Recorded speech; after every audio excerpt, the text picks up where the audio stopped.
Okay, so people can go so no.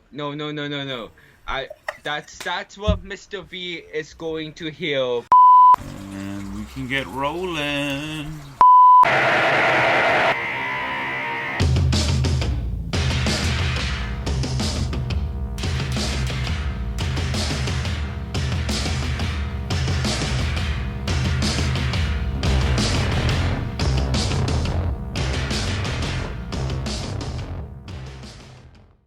Today is May 3rd. Wow, May 3rd already. It is. Yeah, it's May 3rd. I'm looking at the clock. I'm looking at the calendar right now. Yep. May 3rd, 9:15 a.m. in the morning, and this is another episode of The Bored State. My name is Jeffrey Vieira, aka Mr. V. I am joined with... Who am I joined with, might I ask? Jack. Hey man, good morning. How are you doing? Oh man, just been running from one file to the next, eh? Yeah, But you could call this a fire. I've been doing good though. Good. Yeah. We are a weekly, and we've been very consistent, weekly show where we showcase gaming for good in all aspects. What we do is we find the articles that stood out to us in the previous week in terms of game design and independent gaming. We put them together in a Google Doc and share them with the universe. It's about accurate? All right. Okay, Yeah, cool. that's basically what we do. All right. First article of the day is going to be from Indie Ranger. This is indieranger.com, and this is 4 indie games that tackle mental illness. What is your thoughts on this article, Jack? Wait, you sure it's not the one above it? Oh! Whoops! Sorry, guys. Oh, so we may be over one article then. Hold on. Let me just paste this in here. Wow, that was interesting. Okay. Let's just do a live edit right now. Yeah. So last night I did some... We played a Call of Cthulhu game way into the twilight hours, so please forgive me if my mind is a bit scrambled based on insanity rolls and lack of sleep. Okay, so here we go. No Okay, worries, no just worries. joking. So wait, hold on. 1, 2, 3, 4, 5, 6, 7, 8, 9, 10, 11. So I'll knock off the last one then. Actually, that one's... yeah, we'll just knock off the last one just for... Bam! Gone. Okay. Ready? Yeah. Okay, so the first article... Take a little rewind back in time. The first article is going to be from Alatea, and that is alatea.org, and it is the new Pope Simulator video game in development by Polish firm. Here we go again by our friends the Poles. What do you think about this article, man? Okay. Honestly, it shows the depth of gaming and the different cultures merging, because in Poland they're very deep in Roman Catholics and I cannot speak right now. Catholicism. Yeah. That Right? I am so bad. I'm such a bad Roman Catholic right now. Oh, I could say now when I'm feeling like God is watching me. Okay, anyways. But anyways, I really feel like by demonstrating this whole simulator and demonstrating that this idea of being the Pope, they're tapping into another side of gaming, which is basically that whole unknown side. How would this play? Would this be good? But knowing it's coming from Poland too, they're not gonna just do it like half-assed.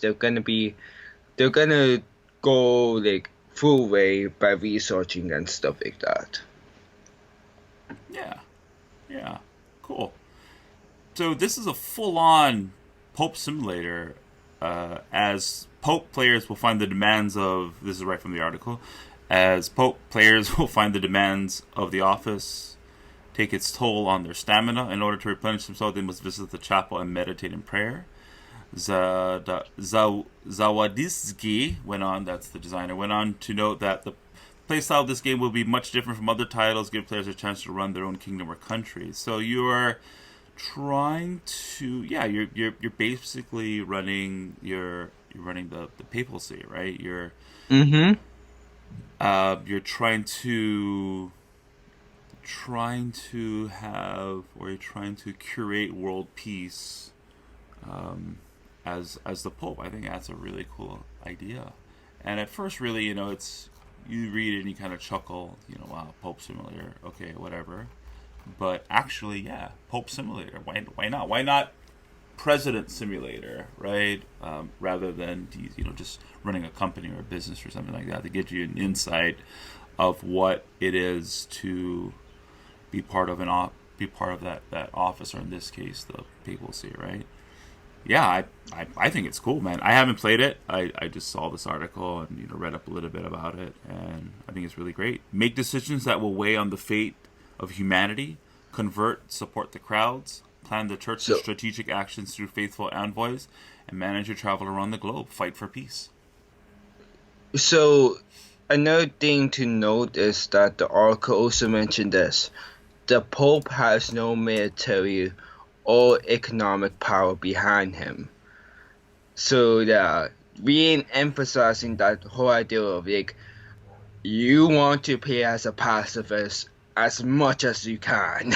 Well, not. I mean, yes, pacifism in terms of like not using your forces, but I think number one, it's like a simulator, right? So like most simulators, right, you have to start off with like limited resources and things like that, and build your way up. But also, like, what's that Asimov quote?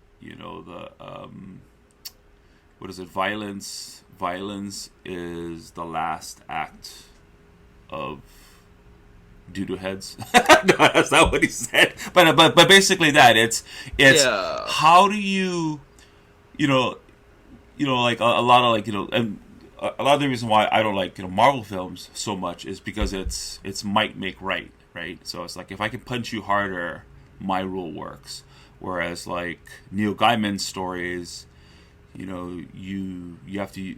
He tends to use creativity and things like that for conflict resolution, in terms of his characters and things like that. So it's a lot more difficult to do, right? To maintain world peace, while not having the might, military might. I mean, it's near impossible. I don't even know how to do that.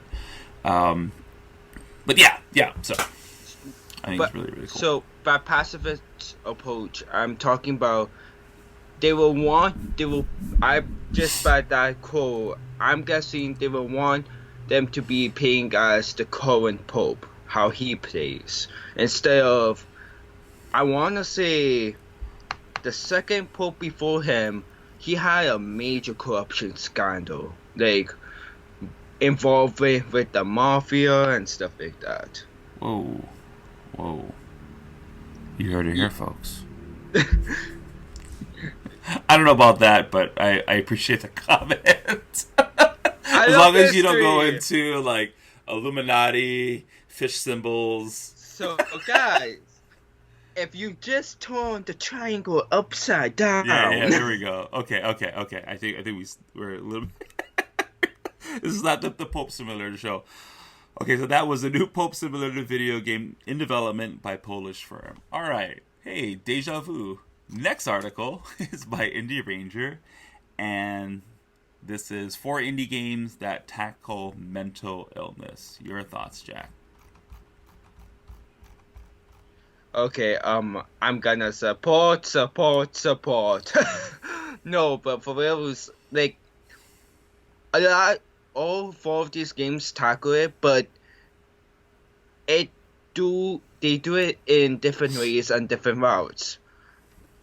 I know at least one of them don't really have anything to do with like mental illness, like off of the back. I think it was actually sunlight, but it's because the message is hidden where needed, while the other ones are more like artistic in their approach as well. They mainly focus on basically the story of these individuals that they're focusing on, not really on the broad concept of it. At least not the ones that I was looking at for the most part. But it's weird because a lot of games and a lot of industries try to veer away from it. But if you go and tap into this industry, you may have a much more better market for it. So there's always a risk going into anything, but this is like one of the best risks you could take in the industry. You know? Yeah. Yeah. So let me read a little bit from the article. One of the beautiful aspects of video games is their ability to put others in someone else's shoes and have them experience a virtual world from a novel perspective, like a pulp, for example. While books and movies are capable of doing this, video games offer a unique level of immersion through the use of multimedia and interactivity. Absolutely. So what this article does is it goes through, I think it's Yeah, for 4.5, because they also mention Hellblade in the introduction. But what it does is it showcases 4 games, starting with Never-Ending Nightmares, which is a game where a player, I believe, is just trapped in a reoccurring nightmare. Actual Sunlight, which is a game that I've been a fan of for some time. And let me read right from the article, it's worth mentioning. Actual Sunlight is a portrait of a man named Evan Winter who has allowed depression and self-hatred to slowly consume him until he is nothing but a husk of a person. The objective of the game is bleak yet simple, keeping Evan from killing himself. Like, whoo, that is like my kind of game. All right, goes into Fran Bow, right? Everyone kind of knows about Fran Bow. It's a very popular game out there. And then The Static Speaks My Name, which is a game that I didn't heard of. And this is The Static Speaks My Name is likely one of the games selected. Is likely the one game of the selected 4 that players are least likely to relate to. It is also the shortest that can be completed about the time it takes to drink a cup of hot chocolate. Released in 2015 by a one-man team consisting of Jesse Barksdale, The Static Speaks My Name is a psychological horror game that attempts to delve into insanity, allowing players a first-person perspective of a single day in a life in a person's twisted mind. Whoo! Love it. And again, today's May 3rd, 2020. What a world do we live in now that we have experiences like this and we can jump in to help empathize with people that struggle with these things, right? Mm-hmm. So, yeah, really, really cool article. Great reference to look up if you're teaching a class or just really looking to experience things like this. I mean, this is really what we talk about, right? Yeah, and like even like understanding like if you played these games before and understanding like what was the meanings if you didn't like got it the first playthrough or the 10th playthrough. This is like for the most part going in depth to like in the background. Cool, thank you. Yeah, you're right on it. So this is Indie Ranger. I'm a fan of the site. IndieRanger.com for indie games that tackle mental illness. All right. The next one by Consultancy.Asia, which I frequent daily. No, actually I don't. It's the first time. Oh, boy. Here we go. And this is how thinking like a game developer can take data transformation to the next level. Your thoughts on this article, Jack? Our resident data analyst. So, I always will encourage people, no matter what industry you go into, whether it's the military or if it's broadcasting or even if it's programming, to always take up a second trade in an industry that is completely useless to you. Completely useless? Yeah, like, Okay. or You not want to really elaborate on that? useless. Okay, some industry that you may not be willing to accept. For example, you wouldn't think a game developer to be a construction worker. Oh, okay. Something that may not have a strong interest Yes. in yeah, okay. And so this is basically that in Oracle format, Mm-hmm. recommending people to try out new things so they will benefit in their main industry. Yep. Yep. It's kind of funny because if there's any industry that you will want to get into that will help out in game development, like for reals, will be analytics because it will help you expand on your coding. It will also help you expand on the probability when you're testing games, even for board games in general, and it will help you create the mechanics of said games. So if you acquire that skill or at least become good at it, then your production level in game development will increase due to that.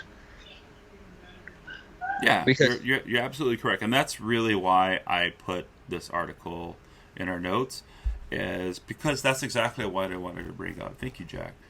Is game design, like thinking like a game designer, can be used as a tool set for so many different professions, hobbies, things that you would do day to day in your life. And he gives an example on, and it's a very short article. This is they're interviewing Will Bidstrup, director of data science and analytics. So taking something that's so abstract and can be argued very two-dimensional, like a Excel spreadsheet, just data analytics, right? If you remove the data visualization aspect of it, it's not really exciting unless you're like a math geek, right? But yeah, taking something like that and then relating it to game design and the creative process that's behind it, I think it's warranted. I think it's a really good idea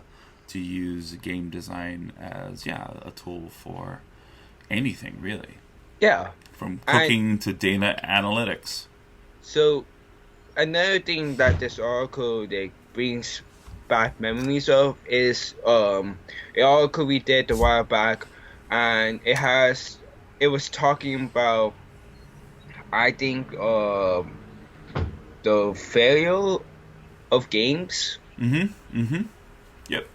or no, the when game developers fail themselves, Mm-hmm. and so they'll recommend on that article they was recommending for game developers to get out of their field and go into another field.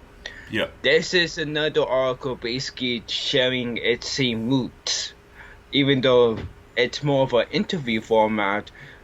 You will still see the traces of that same article. Mm-hmm. Yep. Absolutely correct. Thank you, Jack. All right, Yeah. that is from consultancy.asia. And this is how we cover the wide spectrum here, Jack. Yes, we're we do. we're sourcing consultancy Asia here. Okay, this is not no just IGN and Gamma Sutra stuff. We're digging deep. I mean, remember, I'm the guy who always sometimes being us military, so yeah. Yeah. This ain't the military show, Barry. Okay, consultancy.asia. Moving on. Okay. I'm giving my Animal Crossing emoji clap. Okay. This MIT app makes self-care as addictive as a video game. This is by fastcompany.com, who we often cite when they dip their toe into game design. Your thoughts? I heard a little bit about this game. Your thoughts, sir? You know, I actually will play this game. Once it comes on, please spread the word. I think it's 100% free. I spent maybe 11 hours in it or something like that. So once it comes out on Android, oh no, it's on Android. Damn. Mm-hmm. I'm installing it now. Okay, let me start with this one then. Okay, so this is a game called The Guardians Unite. The Guardians Unite the Realms, and this is a game/app developed by the Effective Computing Group at Massachusetts Institute of Technology Media Lab. Okay, and you can find out more information about their projects at effect.media.mit.edu. And they are a really cool group. The Effective Computing is computing that relates to, arises, or deliberately influences emotion or other affective phenomena. So they create software based on that model. All right, now let's focus on this game. So I installed this game, like I said, and I played a bit on. I spent some time in it. And what it is there's two aspects to this game. Thematically, it's pretty cool. You're freeing these guardians that are trapped by a personification of some kind of negative emotion, and you're doing that using these pets, and you kind of passively send them on these quests. They generate skills like druidism, herbology, and things like that, and they generate points like every other game. Mm-hmm. And slowly over time, we'll free these guardians, and things are gated in that way. And they also use the template of stamina, like most media games, where there's like a paywall where you get like pay money to buy more stamina, but you don't pay money. And I think what they're trying to convey, the way I'm looking at it, is that you need to step away from things that you're doing, right, and let your brain and body regenerate. So there's these quests that you can do in this game. The game is done really well. Secondly, there's quests that you can do. So, for example, this morning, the quest that I went on was I took a shower. Which, was really cool. Like, I had like a choice of, like, me as the player. It's like, these are things that you can do. Clean up digital files, say hello to someone. And when you complete it, you go back in and you click complete, and then you get experience point. It reinforces these pneumatic acts that you can do in your life on a day-to-day basis that reinforces positive interactions and dispels the negative thoughts. And it's done in a way, and I think this is the key point to mention about this game, is this could get really hokey, like really fast, right? Like really, for lack of a better term, really pro-veganish. and I use that, and I was a vegan for some time, but like, how do you like? There's this joke, right? How do you know if someone's a vegan? Well, they're gonna tell you they're vegan, right? They mm-hmm. wear it, they wear a badge on their shoulder.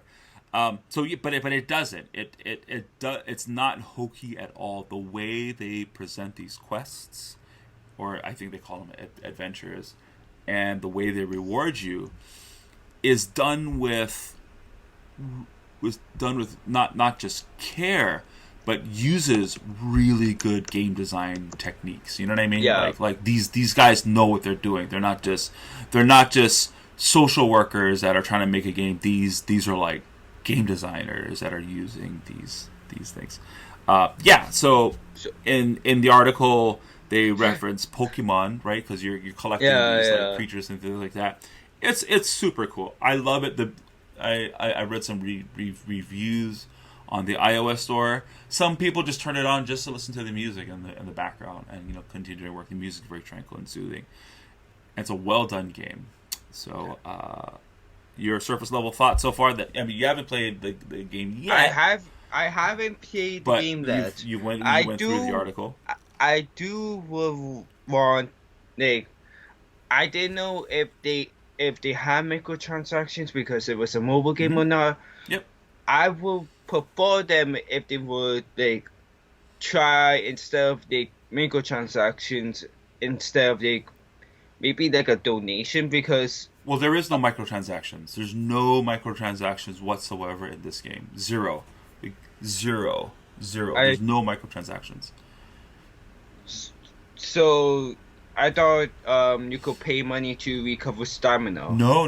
So that's what I was saying. They use the model, but you don't pay money. You just have to let your pets rest, right? So there's no microtransactions. You don't pay for this game. It's done by MIT, so of course, that money, whatnot. And they have funding to create this kind of stuff. And otherwise, it doesn't really give me a whole vegan vibe. In fact, just by all of the art styles, by all of the art styles, it felt more like anime or a cartoon called Adventure Time. Just how it gives people to a point of cutesy, but when it turns serious, a couple of these enemies you're going to be facing that they showcase in the article, they actually look like legit bosses that you will have to face in other games, a spirit owl. How many games will have a spirit owl that would literally attack you? So they're not just putting up fantasy traits, but redefining that. Yep. Let me just read a little bit from the article. I think it's worth mentioning, just as our listeners are familiarizing themselves with this game. If you're, and this is right from the article, if you're anything like me, you should probably exercise more, read more, budget your spending more, and clean your bathroom more. There are things you want to do. There are things that you want to do that will make you happier and healthier, and yet it's all so much. We're stuck at home in quarantine, and that box of wine is 3 steps closer than those running shoes. But what if there was something that could help snap you out of a rut, be it in a temporary funk or actual clinical depression? And what if there were designed and And what if this something were designed to make doing good things for yourself as addictive as a video game? Yeah. That is the premise of Guardians Unite the Realms. Boom. Ooh. Yeah. Very cool. Yeah. Oh, okay. All right. So that is the MIT app. That is the MIT app makes self-care as addictive as a video game. The Guardians Unite the Realms by fastcompany.com. All right, next article, and this is one that Jack selected, and this is playing Xbox One games can now help fight coronavirus. Yes, really. So you can now fight coronavirus with an Xbox controller in your hand. Yeah, Jack's going to need to go into a little bit more about this article. I mean, I really haven't turned on my Xbox One, I don't know, in 2 years, maybe more. I don't know, I'm just not really a Microsoft fan. And let me just read a little bit from the article. Microsoft has unveiled its latest effort in response to the COVID-19 pandemic, providing an opportunity to donate to the CDC Foundation by simply playing Xbox One games. For Xbox One owners in the U.S., many locked up at home as the coronavirus sweeps the nation, Redmond presents a hassle-free method to fight for the cause. By playing Xbox One games, purchasing and renting movies, or even earning achievements, contributed time, we'll see how Microsoft drops donations on your behalf. So, of course, naturally, I'm naturally suspicious with all things Microsoft. But yeah, it sounds like a really good idea. I'm glad that a company of that size is Yeah, contributing and doing something about it. Yeah, your thoughts on this, Jack? it's honestly going to be weird. We no matter what, we're gonna be needing to fight the virus together. I mean, a lot of governments have been doing a very bad job at it right now, and so it we have like one of the strongest communities to go up against this, and probably a lot of people is now realizing that, and now it's flocking to us. It's like gaming The will gaming always, community. Sorry yeah, for yeah, interrupting. You yeah, mean the gaming gaming community? community, Okay. like ball games, video games, whatever you play, you're still a gamer at heart because you're playing a game. And so, but just by like all of these big companies doing this and encouraging their own communities to help out and stuff like that, even though it's like a small difference, we're basically leading the world now. Everybody is now following us. Like football guys are now playing football on here. Nobody has any other distraction except for us, mainly. So basically, whatever we do, we're gonna shape the world for better or worse. And so if we continue to showcase it, helping our people, even if they're new to our communities, whether that be mobile or on console or on PC or even on the ball game, this will help us. So once this outbreak ends or even contain, we will be able to just come back up from it, not just like either surviving but thriving. Got it. Very cool. Yep. So that is WindowsCentral.com, a site you'll never see me go to. Uh, Playing Xbox One games can now help fight coronavirus. Yes, really. Thank you. That was a good find though. No All right. worries. All right, next one. And this is one that I saw come up in the weekend. I'm glad you put this in. I took it out, so just so you know what I'm talking about, listeners. We have a possible discuss section of our show notes that during the week we just throw everything we find in there. Then as the week winds down, we start plucking out articles from that. And this is one that was in that possible notes that you wanted to talk about, and thank you for that. This is YorktownThisWeek.com, and this is the Meeple Guild. RPG reflects current world situations. Your thoughts on this article, Jack? RPGs and a lot of things about RPGs are always about real world events, from D&D to Call of Cthulhu. It's because of the fact that whoever is doing it, whether it's the main company or your local DM or friend, they often use real world experiences or experience that they had to endure to basically write their work. Basically, they're writing what they know best. And so, a lot of things in RPGs will also come down to player knowledge and all of that. So, real world events coming into RPGs is inevitable. But the difference between a good DM and a bad DM, a difference between a good what was the word for campaigns that the like wizards will come out with, or the guys who make Call of Cthulhu come out with? Word for campaign? Modules? No, modules. Yeah. Oh, okay, yep. What makes the difference between a good module or a bad module is the whole idea of how they implement it, how they get the players into the story. So, in the Call of Cthulhu game, you could make an outbreak, yeah, but instead of like coronavirus, then make it more like, oh, you need to persuade this guard in order to stop it. If you don't, then he will infect you and you will have only 48 hours to stop it physically. Stuff like that. Well, Yep. and it's more creative. So this article will tell you and demonstrate more of that.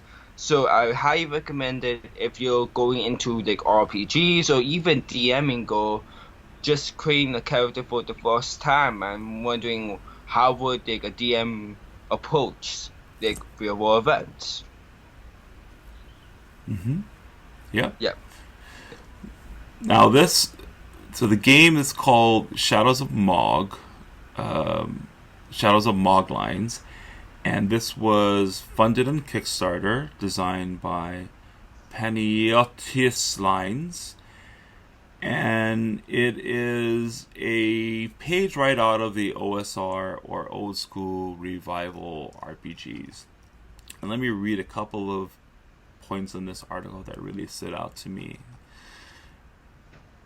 I really wanted to explore the ramifications of mob rule democracy and the frailties within our Western political systems, especially when given over to populist rhetoric when fueled by fear and misinformation.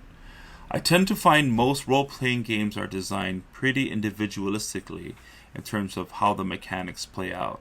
Certainly, there are group games, but there's rarely mechanics that enforce the idea in respects to group decisions, making it useful, usually left up to the players to decide. I wanted to create mechanics which force the group to have to make decisions together and be committed to those decisions and their ramifications even if they were against them. Ideally, players not only will enjoy the game, but start to question, I'm going to underline this, some of the current structures within our democratic system. As for game development, Lines said estimating times involved in the project is difficult, so we're not really sure when this is coming out. I think I don't think it's out yet, but yeah, this is I mean, a game right out of the pages of our podcast, right? This is the type of games that we like to showcase and highlight. But it also is a passion project at its core.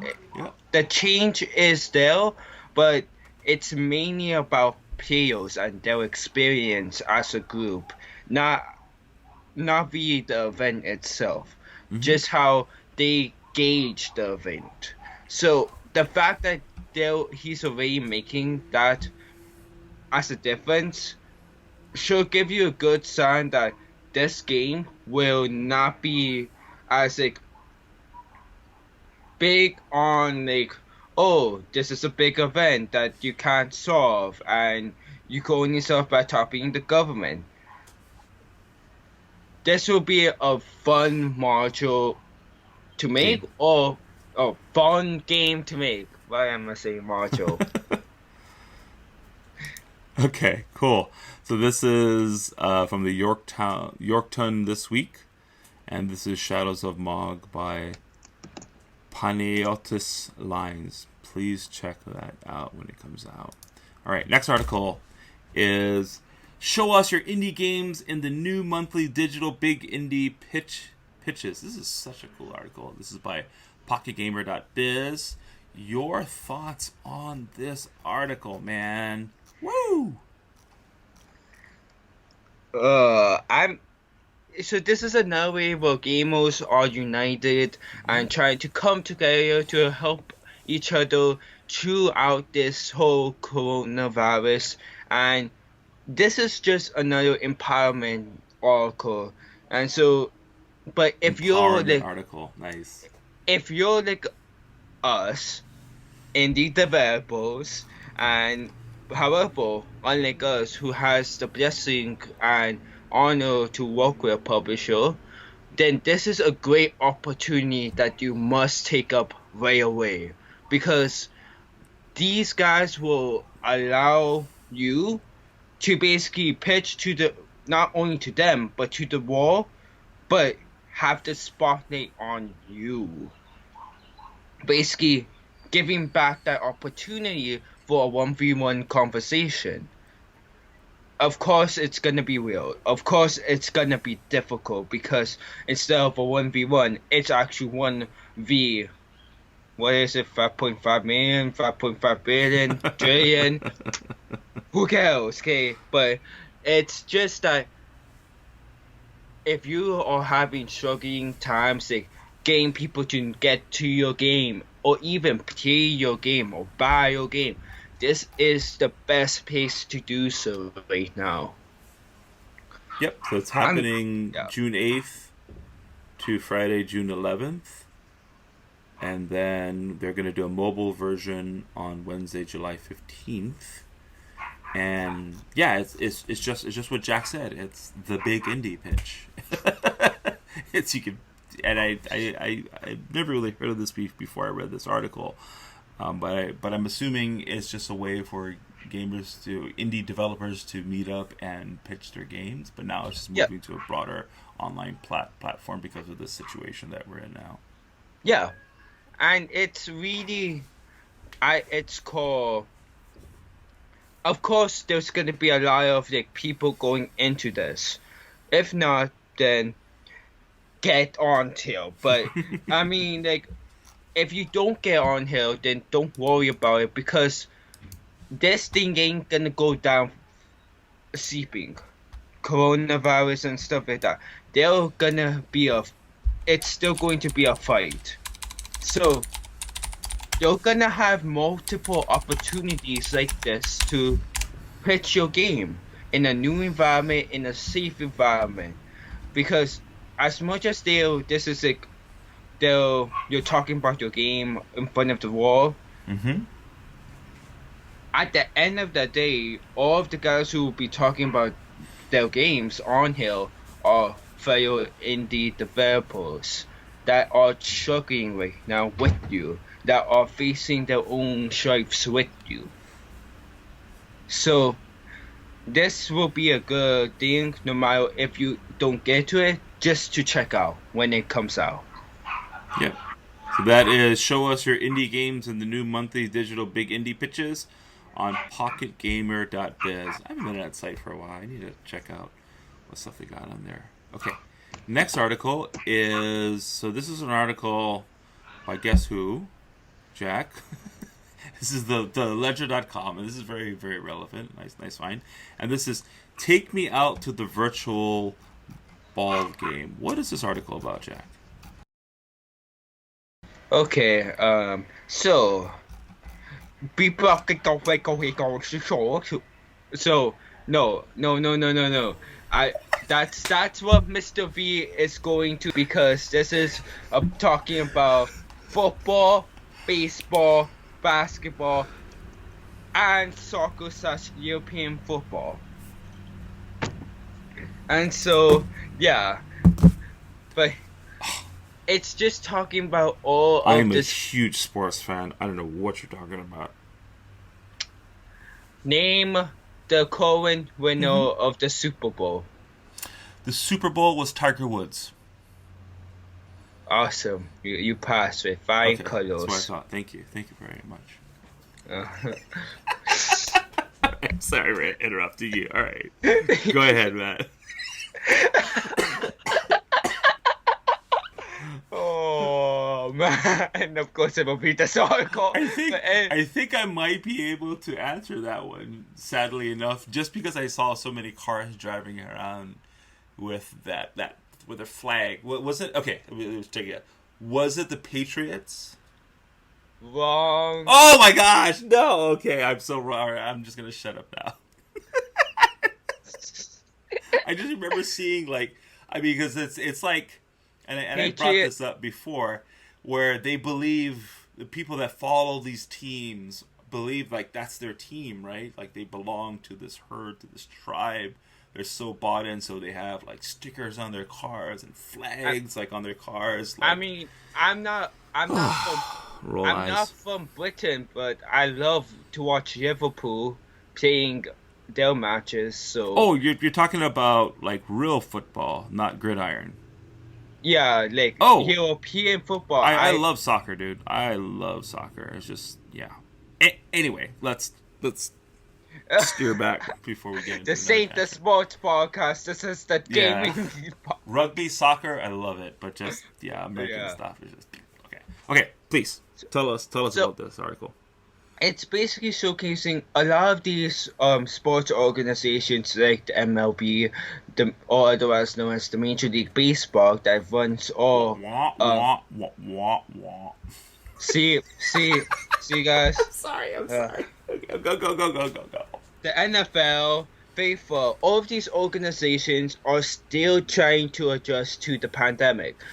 And it's super funny because usually they will make millions off of it making a sports game for EA, but now they have to legitimately try and play find new ways, because even though the field is off and stuff like that, they will still have to go on and play. So by doing it virtual, they will continue their skills for one, but also continue to entertain the audience, and also have the emotional implications of it still there. That being of the game is always running even if the field is closed, or something of that. The quote goes by. It's been a while since I read that quote. Sorry, guys. But that that what that quote is basically this article.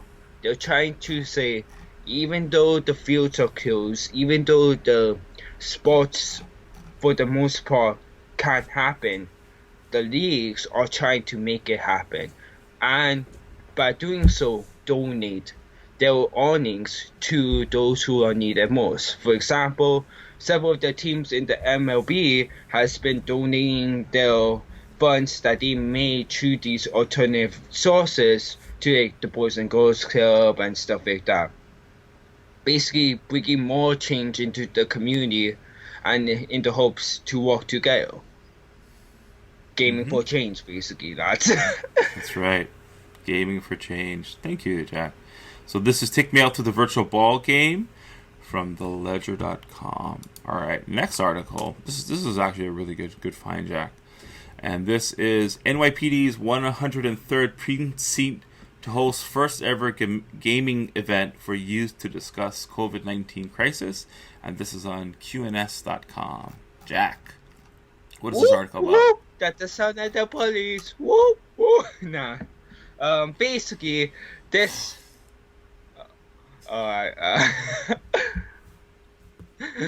Basically, this article is.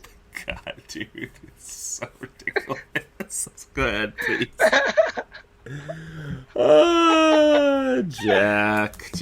Jack. Whoop, whoop. It's a thought of the police. Sorry. Go. Talk about this. Focus. Oh my gosh. I don't know the rest of the lyrics, by the way, so. Okay, please.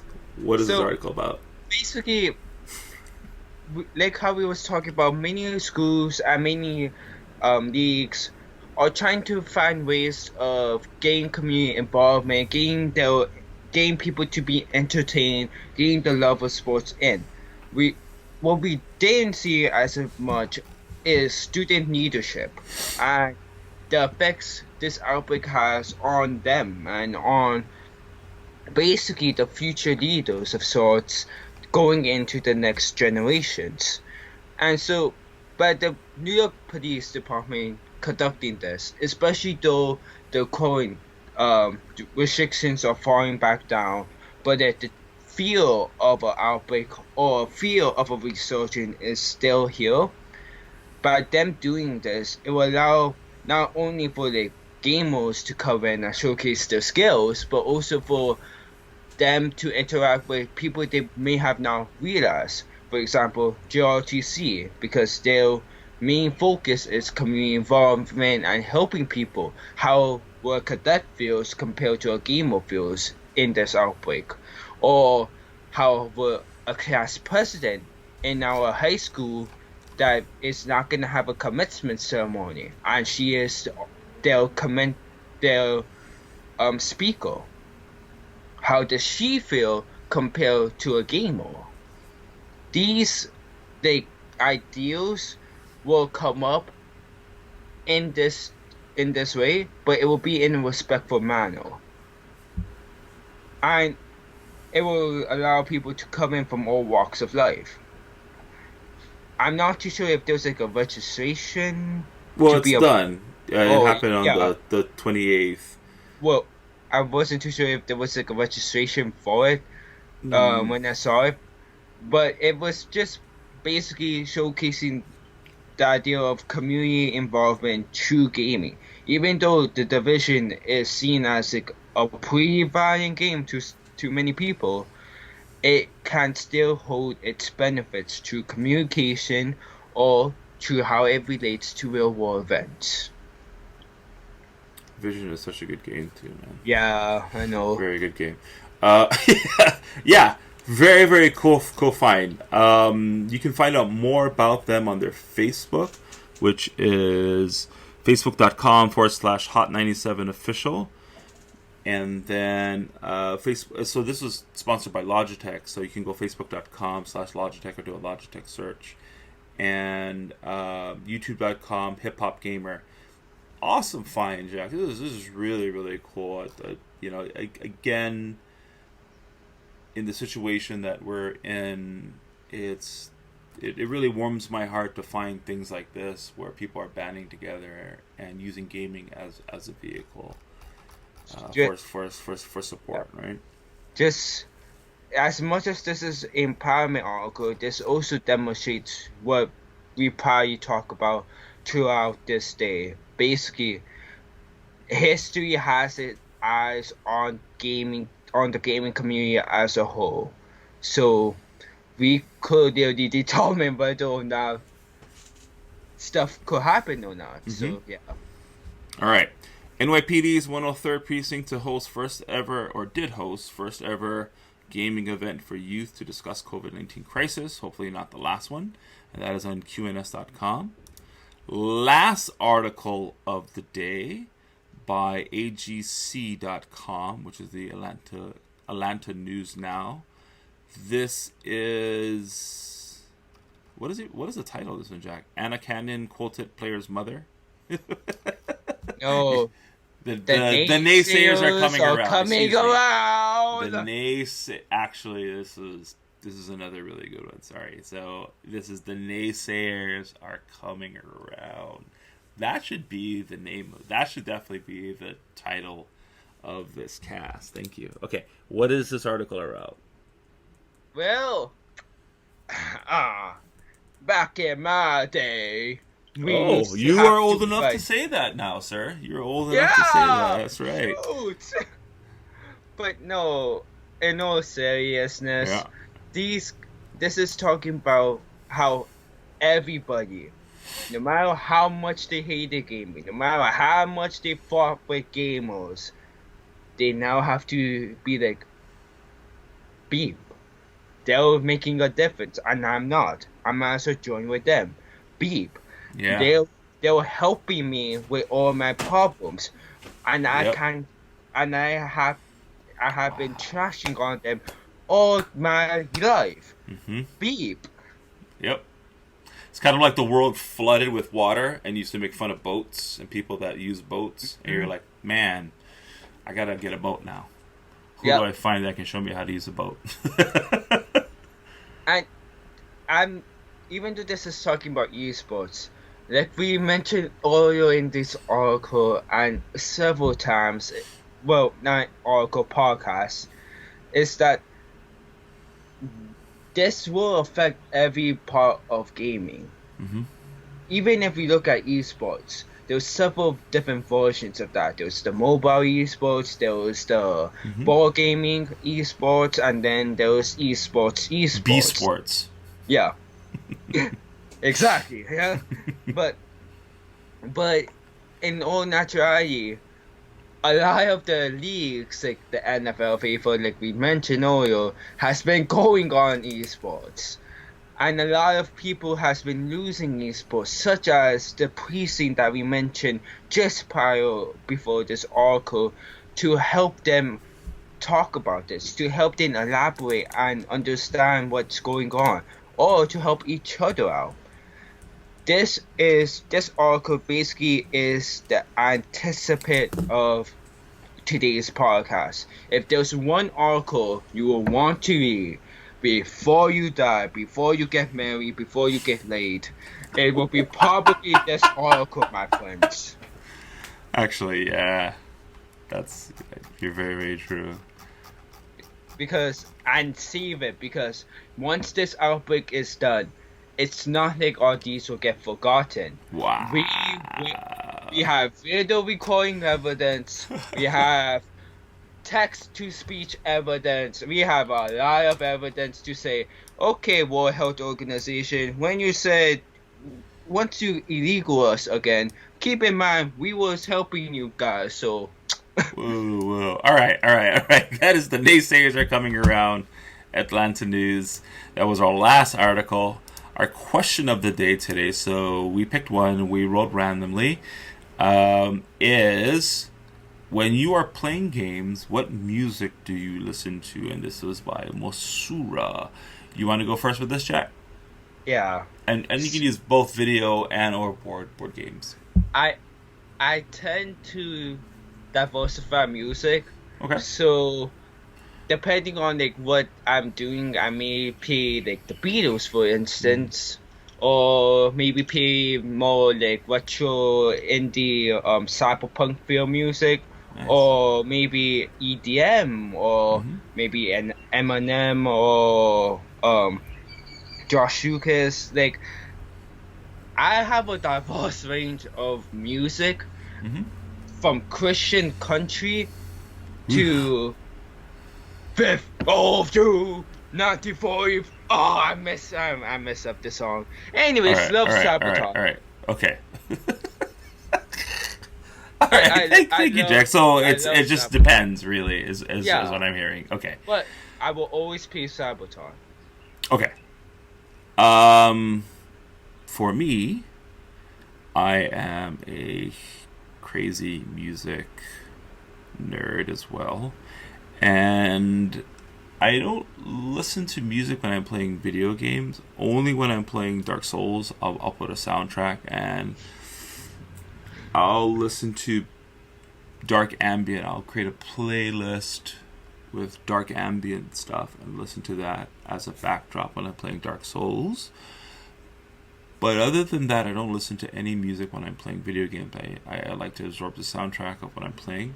When I'm playing board games, oftentimes I will find when I'm playing a board game and when I want to accompany it with music, I'll often find whatever thematic thing whatever type of game I'm playing, whatever theme I'm playing, I may find music that accompanies that. So if I'm playing a civilization game, building game, for example, and I'm playing Indians, I will find some traditional Indian music or even psychedelic Indian music, just something like that, to kind of accompany, again, just like a gaming soundtrack, right? Yeah, in the background. If we're playing Victorian age, like a Martin Wallace type of game, like Nanny Parkin, I will find some Victorian classical music to play in the background, or even something further back like Bach or something, just to play. Basically, that just sets the tone. I'm being in with the theme.